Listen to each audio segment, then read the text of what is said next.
Jika manusia diselamatkan hanya oleh iman saja, maka hukum kasih yang merupakan hukum utama dalam kerajaan Allah, dan syarat pertama untuk mengikut Tuhan, yaitu menyangkal diri dan memikul salib, otomatis akan terabaikan. Apakah ini sebuah jebakan? Menyangkal diri adalah melawan diri sendiri, sampai akhirnya dapat berdamai dengan diri sendiri.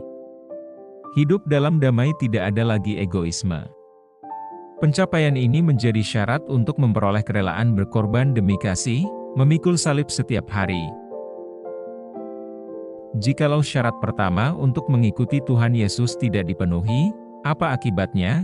Siapapun tidak pernah menjadi murid Kristus, sekalipun ia percaya. Apalagi menjadi mempelai Kristus.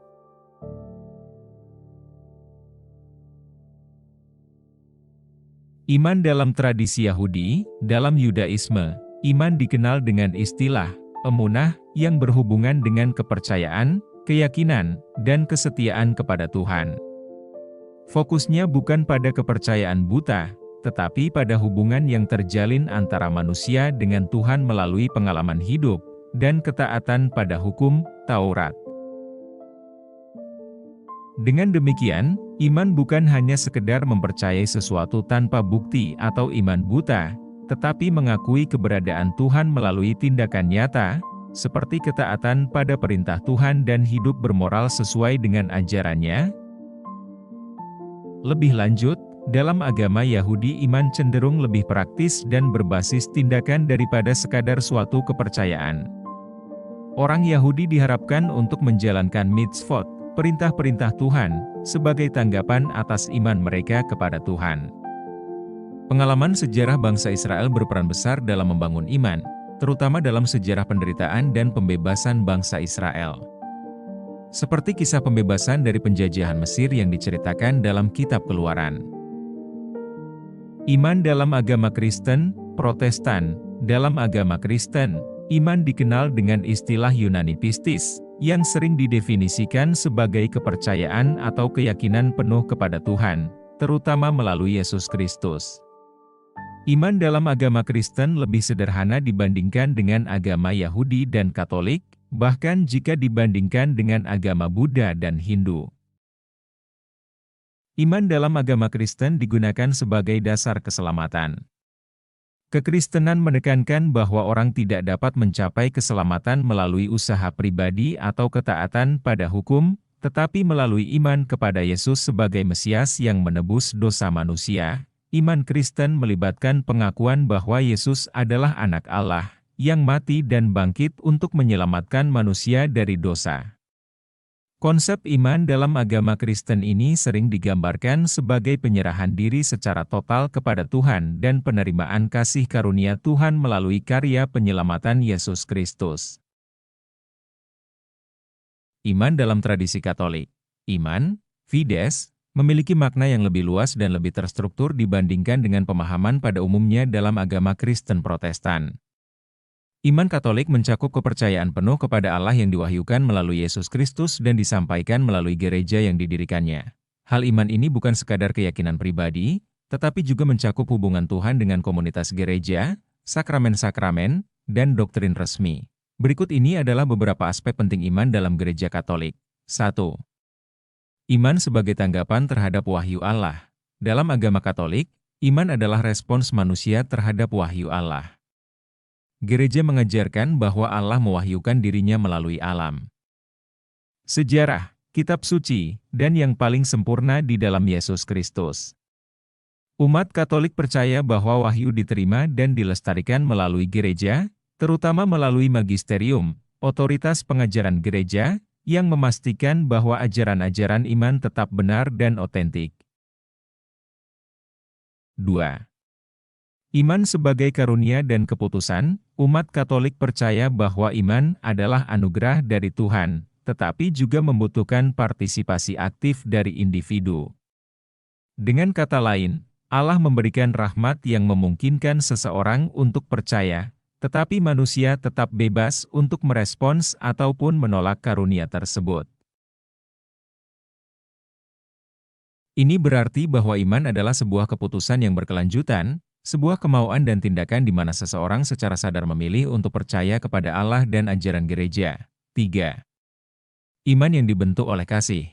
Menurut ajaran Katolik, iman yang sejati selalu disertai dengan cinta kasih, caritas. Iman yang sejati bukan hanya percaya pada kebenaran intelektual atau doktrinal, tetapi juga harus menuntun seseorang untuk mengasihi Tuhan dan sesama. Iman yang tidak menghasilkan kasih dianggap sebagai iman yang belum dewasa. Seperti yang dikatakan dalam surat Yakobus, Yakobus 2, ayat 26, iman tanpa perbuatan adalah mati. Dengan demikian, dalam iman Katolik, tindakan dan perbuatan yang baik adalah bukti dari iman yang hidup dan benar. 4. Iman dihidupi dalam sakramen-sakramen. Sakramen-sakramen memainkan peran penting dalam kehidupan iman Katolik. Iman dihidupi dan diperbaharui melalui partisipasi dalam sakramen-sakramen, terutama sakramen Ekaristi, Misa, dan sakramen pengakuan dosa. Gereja Katolik mengajarkan bahwa sakramen-sakramen, baptisan, Ekaristi, tobat, pernikahan, krisma, imamat, pengurapan orang sakit, adalah saluran-saluran kasih karunia Allah. Dan melalui partisipasi aktif dalam sakramen-sakramen ini, iman seseorang diperkaya dan diperkuat. 5. Iman dengan akal budi. Dalam tradisi Katolik, iman tidak bertentangan dengan akal budi atau ilmu pengetahuan. Gereja Katolik percaya bahwa iman dan ilmu pengetahuan saling melengkapi. Santo Thomas Aquinas yang menekankan bahwa kebenaran iman dan kebenaran ilmu pengetahuan berasal dari sumber yang sama, yaitu Tuhan. Oleh karena itu, pengetahuan ilmiah atau filosofis yang benar tidak akan pernah bertentangan dengan iman, dan keduanya dapat saling mendukung dalam pencarian kebenaran. 6. Iman kepada gereja. Selain percaya kepada Tuhan, iman Katolik juga mencakup aspek kepercayaan kepada gereja. Gereja dipandang sebagai tubuh Kristus, yang dipimpin oleh Roh Kudus dan dijaga dari kesalahan dalam hal iman dan ajaran moral. Umat Katolik percaya bahwa magisterium, otoritas pengajaran, gereja, yang dipegang oleh paus dan para uskup, memiliki peran penting dalam menjaga kebenaran ajaran iman. Sebagai bentuk kesatuan tersebut, umat Katolik mengakui dan menerima ajaran dogma-dogma gereja, seperti doktrin Tritunggal, inkarnasi, dan Ekaristi, yang dipandang sebagai ungkapan iman yang hidup. Iman dalam agama Hindu dan Buddha. Singkatnya, dalam agama Hindu dan Buddha iman bukanlah sekadar kepercayaan tanpa bukti, tetapi kepercayaan yang didukung oleh pengalaman spiritual, kebijaksanaan, dan pemahaman yang mendalam. Keduanya menekankan pada pengalaman pribadi dan pembuktian melalui praktik spiritual, bukan sekadar penerimaan dogma. Jadi, tidak ada iman buta dalam agama Hindu dan Buddha. Iman dalam pandangan ilmu pengetahuan, keimanan dalam perspektif psikologi. Menurut psikologi kognitif, manusia memiliki dua tingkat kesadaran yang memengaruhi perilaku dan persepsi mereka, pikiran sadar dan pikiran bawah sadar. Pikiran sadar terlibat dalam pemikiran logis dan pengambilan keputusan sehari-hari. Sedangkan pikiran bawah sadar menyimpan keyakinan, nilai, dan pola perilaku yang lebih dalam. Pikiran sadar. Ini adalah bagian dari pikiran yang kita gunakan untuk membuat keputusan yang logis dan rasional.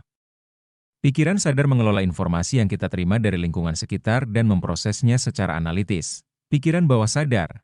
Bagian ini menyimpan keyakinan, nilai dan kebiasaan, dan pola yang telah terbentuk selama hidup kita. Pikiran bawah sadar mempengaruhi banyak keputusan dan perilaku kita tanpa kita sadari. Dalam konteks keyakinan bawah sadar sangat penting karena mencerminkan hal-hal yang telah diterima sebagai kebenaran mutlak oleh individu. Keyakinan dalam pengertian ini berarti bahwa pikiran bawah sadar sepenuhnya setuju dengan apa yang dipercayai oleh pikiran sadar. Ketika seseorang meyakini sesuatu dengan sangat kuat di pikiran bawah sadar, keyakinan tersebut cenderung memengaruhi tindakan, emosi, dan hasil di dunia nyata. Perkataan nubuatan yang tergenapi, seperti pengajaran dari Yesus, "Jika kamu percaya, katakanlah kepada gunung ini untuk pindah ke sana, maka gunung itu akan pindah." Ini adalah salah satu fenomena yang menunjukkan bagaimana keyakinan bawah sadar dapat menciptakan realitas sesuai dengan harapan individu. Yesus berkata, "Tidak ada yang mustahil bagimu." Iman dan ilmu pengetahuan saraf. Dalam ilmu saraf, iman dan keyakinan terkait erat dengan neuroplastisitas otak, yaitu kemampuan otak untuk berubah dan beradaptasi berdasarkan pengalaman dan pola pikir. Penelitian menunjukkan bahwa keyakinan yang mendalam dapat memengaruhi cara otak merespons dan memproses informasi. Sebagai contoh, ketika seseorang memiliki keyakinan yang kuat tentang sesuatu, otak mereka akan cenderung memindai informasi yang mendukung keyakinan tersebut dan mengabaikan informasi yang bertentangan. Inilah sebabnya mengapa iman buta akan sulit untuk disadarkan, karena pikiran sadar di otak diprogram untuk menolak, sebaliknya pikiran bawah sadar telah memprogram iman buta. Iman dengan hukum tarik-menarik. Konsep iman terkait dengan teori hukum tarik-menarik. Menurut teori ini, apa yang kita yakini dan pikirkan secara mendalam akan menarik pengalaman dan hasil yang serupa ke dalam hidup kita. Keyakinan dalam konteks ini dianggap sebagai getaran energi yang menarik peristiwa dan kondisi yang sesuai dengan keyakinan kita. Sebagai contoh, jika seseorang memiliki keyakinan bahwa mereka akan mencapai kesuksesan, mereka akan menarik peluang, orang, dan situasi yang membantu mereka mencapai tujuan tersebut. Sebaliknya, ketidakpercayaan atau keraguan diri dapat menyebabkan hambatan dan kegagalan. Pikiran dan keyakinan dianggap memiliki kekuatan untuk membentuk realitas kita. Dari sudut pandang ilmiah, ketika seseorang menyelaraskan pikiran sadar dan bawah sadar mereka dengan keyakinan yang konsisten dan mendalam, keyakinan mereka akan memiliki dampak yang luas, baik dalam kehidupan pribadi maupun dalam hubungan sosial mereka, menciptakan pengaruh positif yang dapat dirasakan oleh orang lain. Perbuatan versus iman, atau manifestasi dari iman, perbandingan antar agama, Yudaisme, Protestan, dan Katolik. 1. Yudaisme, iman dan perbuatan, ketaatan pada hukum, mitzvot, dianggap sebagai ekspresi utama dari iman. Perbuatan baik, amal, dan ketaatan pada perintah-perintah Tuhan sangatlah penting. Pandangan tentang keselamatan, tidak ada fokus yang kuat pada keselamatan pribadi seperti dalam agama Kristen. Ketaatan pada hukum dan ketetapan Tuhan membawa berkat dan kedekatan dengan Tuhan. 2. Kristen, iman dan perbuatan. Iman kepada Kristus yang menyelamatkan adalah yang utama. Perbuatan baik adalah hasil dari iman yang benar, tetapi tidak dianggap sebagai syarat keselamatan. Pandangan tentang keselamatan, keselamatan datang melalui iman kepada Yesus Kristus saja, dan kasih karunia Allah adalah kunci keselamatan. 3. Katolik, iman dan perbuatan, iman harus disertai dengan kasih dan perbuatan baik. Perbuatan adalah bukti dari iman yang hidup, serta sarana untuk menyempurnakan kasih kepada Tuhan dan sesama. Pandangan tentang keselamatan, iman, kasih, dan perbuatan bersama-sama menuntun seseorang kepada keselamatan. Sakramen-sakramen juga merupakan sebuah sarana anugerah yang menyelamatkan. Penjelasan tentang keselamatan, dari perbandingan yang telah diuraikan di atas, keselamatan dalam agama Kristen Protestan adalah yang paling sederhana, yaitu hanya dengan percaya, dan bukan karena perbuatan baik. Saya telah menjelaskan bahwa iman saja tidak cukup untuk menjadi dasar keselamatan, karena iman tanpa kasih adalah sia-sia. 1 Korintus 13, ayat 2. Iman tanpa perbuatan adalah kosong, Yakobus 2 ayat 20, dan kepada iman harus ditambahkan perbuatan baik, 2 Petrus 1 ayat 5. Jadi, iman saja tidak cukup, dan tidak dapat menjadi dasar. Untuk masuk kerajaan Allah ada syaratnya yaitu melakukan kehendak Bapa, dan ini adalah perbuatan baik atau perbuatan iman. Matius 7 ayat 21-23. Bab 2. Iman buta. Untuk mendapatkan pencerahan lebih lanjut, jangan lupa untuk subscribe, komen, like, and share. Selain itu, apakah sebenarnya definisi keselamatan itu? Keselamatan seperti apa yang diterima ketika seseorang percaya kepada Yesus Kristus? Karena ketika orang percaya, ia menerima benih kehidupan baru atau mulai hidup dengan benih yang baru. Dapatkah keselamatan karena iman dibuktikan? Karena keselamatan adalah sebuah perjalanan atau proses seumur hidup. Keselamatan adalah perjalanan sepanjang hidup, bahkan setelah mengalami kematian fisik. Oleh karena itu, iman juga tidak dapat tiba-tiba menjadi sempurna. Sebagai contoh, Adam dan Hawa berada di Firdaus bersama Allah Bapa. Tetapi ketika mereka jatuh ke dalam dosa, mereka dibuang ke bumi. Ini berarti keselamatan tidak sepenuhnya bergantung pada Tuhan, tetapi juga pada sikap manusia yang memiliki kehendak bebas. Tidak ada jaminan keselamatan dari pihak Tuhan, tetapi Tuhan memberikan anugerah agar manusia dapat meraih dan mempertahankannya. Demikian juga, Tuhan Yesus tidak pernah menjanjikan keselamatan seperti itu, tetapi Tuhan mengatakan bahwa untuk masuk ke dalam kerajaan Allah, seseorang harus melakukan kehendak Bapa. Matius 7, ayat 21-23. Kehendak Bapa adalah melakukan perbuatan baik, atau perbuatan iman. Iman adalah kekuatan supernatural yang diberikan Tuhan kepada manusia secara alamiah. Iman dapat memindahkan gunung dan tidak ada yang mustahil bagi kehidupan manusia di bumi. Namun iman manusia tidak dapat menerobos ke surga, wilayahnya di bumi. Untuk masuk kerajaan Allah saudara harus melakukan kehendak Bapa. Matius 7, 21-23 dengan jelas menunjukkan bahwa iman yang hebat, dalam nama Yesus dapat melakukan perkara besar, mengusir setan, menyembuhkan orang sakit, dan seterusnya, tetapi jika dilakukan tanpa kasih, atau di luar kerajaan Allah, ini berarti tanpa kesadaran yang murni seperti Kristus, maka iman itu tidak ada gunanya. Dan pada kenyataannya Allah mengusirnya dan menilainya sebagai pelaku kejahatan. Yesus tidak pernah mengatakan jika kamu percaya kepadaku, maka kamu akan melakukan perintahku. Tetapi Yesus mengatakan barang siapa mengasihi aku, ia akan melakukan perintahku. Yohanes 14, 21-23. Dan perintah Tuhan adalah melakukan kehendak Bapa, Dialah yang akan masuk ke dalam kerajaan Allah. Selamat bagi mereka yang melakukan kehendak Bapa, dengan mentaati hukum yang utama. Hukum yang utama adalah undang-undang dasar dalam kerajaan Allah, wilayah hukumnya meliputi seluruh alam semesta dan surga. Jelas hukum ini memiliki kedudukan hukum yang jauh melampaui kedudukan hukum iman yang hanya wilayah hukum manusia.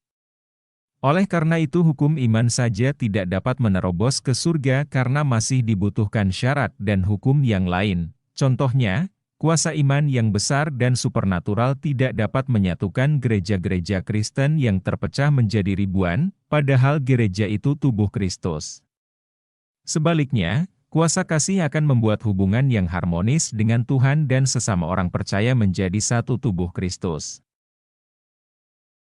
Jadi, sesuai penjelasan di atas, hukum utama dan syarat pertama mengikut Tuhan merupakan hukum paling penting untuk masuk ke dalam kerajaan Allah. Jika orang percaya cukup dengan iman memperoleh keselamatan, maka hukum utama dan syarat pertama mengikut Tuhan otomatis terabaikan. Bukankah ini sebuah jebakan? Dengan kata lain iman untuk memperoleh keselamatan adalah iman buta, yang tidak dapat dirasakan, atau dialami, dan tidak jelas makna keselamatan itu sendiri, namun akan dapat memuaskan ego. Yesus Kristus disebut sebagai juru selamat karena Dia adalah jalan, kebenaran dan hidup. Dengan mengikuti jalan, kebenaran, dan menjadi satu dengan kehidupannya, yaitu dengan tinggal di dalam Dia dan Dia di dalam aku, maka hidup saudara akan diselamatkan. Jadi, tidak sama dengan hanya melalui iman saja saudara akan diselamatkan. Bagaimana Anda mengatasi iman buta? Diperlukan kebijaksanaan dan kesadaran? Karena ketidaksadaran membuat orang hidup dalam ilusi. Tuhan Yesus telah mengajarkan dalam Matius 7, 21-23. Meskipun Anda memiliki iman yang besar tetapi tidak memiliki kesadaran diri dan kesadaran terhadap Tuhan, Anda adalah pelaku kejahatan dan akan diusir dari kerajaan Allah. Sebagai perbandingan, mereka yang percaya pada bom bunuh diri akan disambut oleh para bidadari cantik untuk dibawa ke surga. Ini adalah contoh dari iman buta, iman yang tidak dapat dibuktikan tetapi dapat memuaskan ego. Semoga Tuhan memberkati Anda semua yang menyaksikan video ini. Untuk lebih jelasnya saudara dapat menonton video, Anatomi Iman, serta Nabi Palsu dan Hamba Tuhan Palsu.